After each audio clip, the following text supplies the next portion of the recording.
teman-teman, Assalamualaikum warahmatullahi wabarakatuh. Kembali lagi di Doyan Ngilmu Channel dimana kalian bisa belajar banyak hal tentang bahasa Inggris, mulai dari yang basic sampai teman-teman bisa mahir nantinya. Nah, di video kali ini kita akan membahas mengenai salah satu bagian dari part of speech, yakni pronoun. Nah, apa sih pronoun itu? Pronoun merupakan kata ganti benda atau kata yang digunakan untuk menggantikan kata benda atau noun. Nah, pronoun ini digunakan agar kata benda tidak digunakan secara berulang-ulang. Nah, contohnya seperti ini, teman-teman. Dina like Budi. He is very cute. Nah, he di sini digunakan untuk menggantikan kata Budi. Jadi kita tidak perlu menggunakan kata Budi lagi di sini, tapi digantikan dengan kata he. Nah, contoh yang kedua adalah Dina is a teacher. She took biology major at university. Nah, she di sini berfungsi untuk menggantikan kata Dina, sehingga kita tidak perlu menggunakan kata Dina lagi di sini, tapi kita menggantikannya dengan she.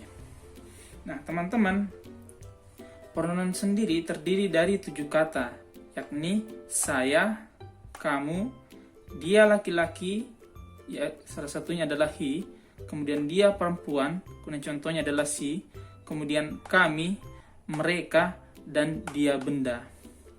Ketujuh kata pronoun ini, teman-teman, sangat tergantung pada posisinya. Apakah dia sebagai subjek, apakah dia sebagai objek, atau apakah dia sebagai possessive adjective atau kepunyaan.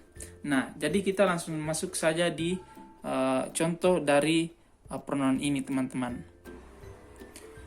Nah, teman-teman, di sini sudah ada contoh-contoh dari penggunaan pronoun.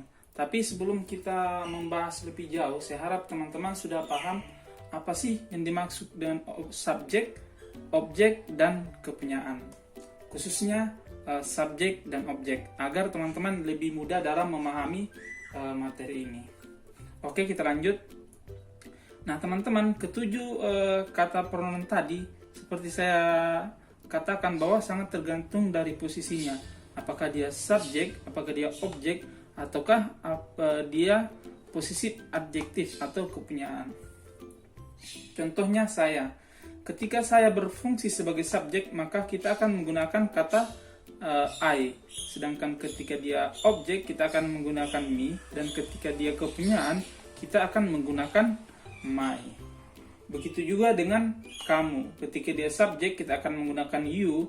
Ketika dia objek, juga sama you. Dan ketika dia kepunyaan, kita akan menggunakan your.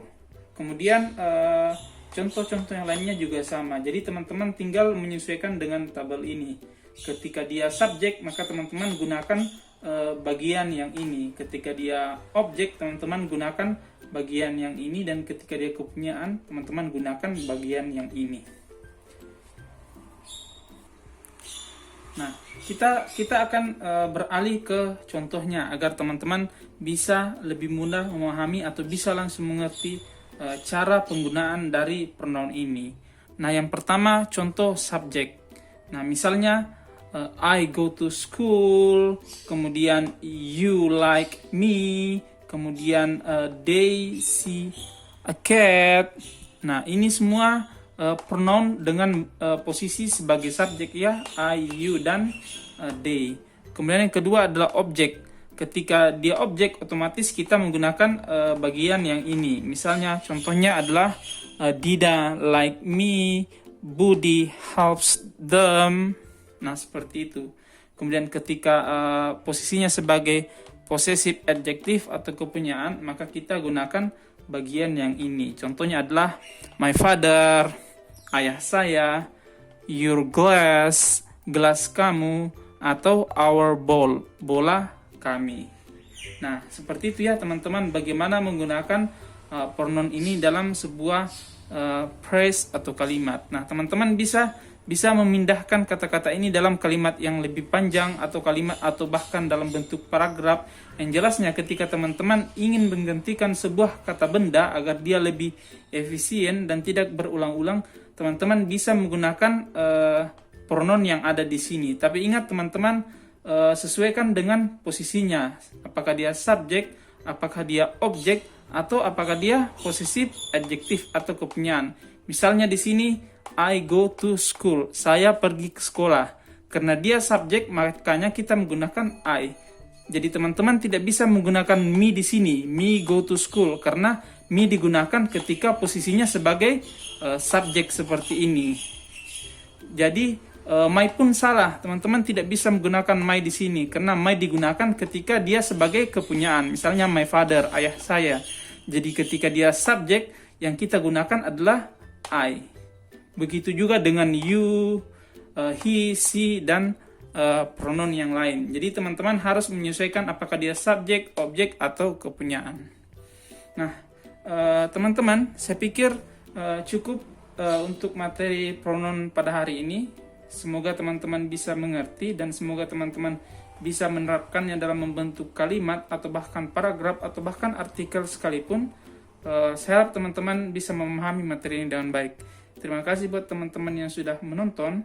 Terima kasih buat teman-teman yang sudah mengklik video ini. Jangan lupa dukung saya dengan like, subscribe, dan share video ini ke teman-teman kalian agar saya lebih semangat dalam membuat video-video berikutnya. Terima kasih teman-teman. Assalamualaikum warahmatullahi wabarakatuh.